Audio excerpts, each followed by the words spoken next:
मी स्वाती शिंदे। आपण पाहत आहात Gramseema YouTube news channel.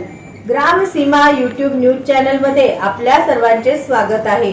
Gramseema YouTube news चॅनलला लाईक करा, शेअर करा, सबस्क्రైబ్ करा। హైదరాబాద్ పాతబస్తీ చంద్రాయణగుట్ట నియోజకవర్గంలోని లోక్సభ ఎన్నికల సందర్భంగా బీజేపీ అభ్యర్థి కొంపల్ల మాధవిలత బార్కాస్ చంద్రాయణగుట్ట డివిజన్లోని బండ్లగూడ సిఆర్పీఎఫ్ క్వార్టర్స్, చంద్రాయణగుట్ట, కుమ్మర్వాడి, ఇందిరానగర్ తదితర ప్రాంతాల్లోని ఇంటింట ప్రచార పాదయాత్రలో బీజేపీ మేనిఫెస్టో సంకల్ప పత్రాలను వివరిస్తూ కమలం పువ్వుకు ఓటు వేయాలని కోరారు।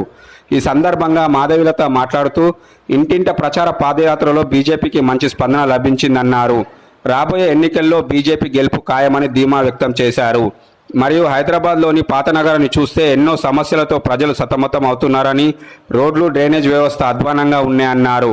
ఈ కార్యక్రమంలో బీజేపీ సీనియర్ నాయకులు, కార్యకర్తలు పాల్గొన్నారు।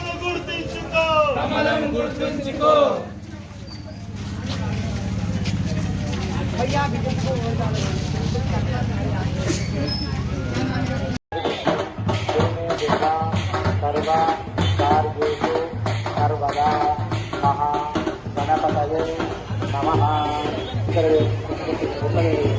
महागणाधिपतये नमः।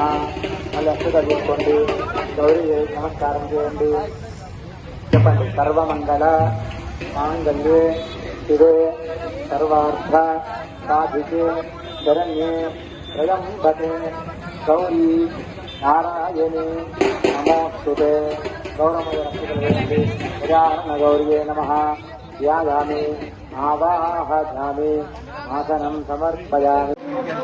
మేము ఎలక్షన్ క్యాంపెయినింగ్ పదయాత్ర 3 రోజుల నుంచి చేస్తూనే ఉన్నాము। పొద్దున చేస్తున్నాం, సాయంత్రం చేస్తున్నాము। కానీ ఎలక్షన్ క్యాంపెయిన్లో ఎంత తిరుగుతుండే కొద్దీ అంత భయంకరమైన చెత్త చెదారం, విరిగిపోయిన రోడ్ల మీద డ్రైనేజ్, ఎన్నెన్ని చోట్ల భయంకరంగా డ్రైనేజ్ ఓవర్ఫ్లో అవుతుంది। అసలు ఎట్లా బతుకుతున్నారు ఇక్కడ ప్రజలు? వాళ్ళకి దండం పెట్టాలని ఆయన నిజంగా దండం పెట్టాలి। ఎందుకంటే నేను ఓపెన్గా మాట్లాడే మనిషిని, నేను జూబ్లీ హిల్స్లో ఉంటా, కానీ నాకైతే కడుపు తిప్పేస్తుంది నాయన। నాకు చాలా బాధేస్తుంది ఈ రోడ్లు చూసి।